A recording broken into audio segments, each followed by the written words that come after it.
How to deactivate Instagram account before 7 days. Hey everybody, welcome back to the channel. In this video we're going to learn how we can deactivate your Instagram account before 7 days, so make sure to watch the video till the very end.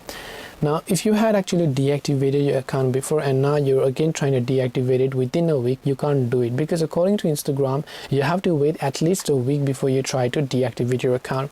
And no matter how much you try, you won't be able to do this because this is a server side thing and not from the app side. If it was app, you could do it by installing some third-party apps or so on, but it's a server side thing and Instagram is not going to help you do this, so you have to wait a week. Now this is usually done to keep the platform clear and clean of bots, because trying to repeatedly spam that little deactivate button could potentially let Instagram think that you are a bot, and that's why they won't allow you to do this, just to avoid bots.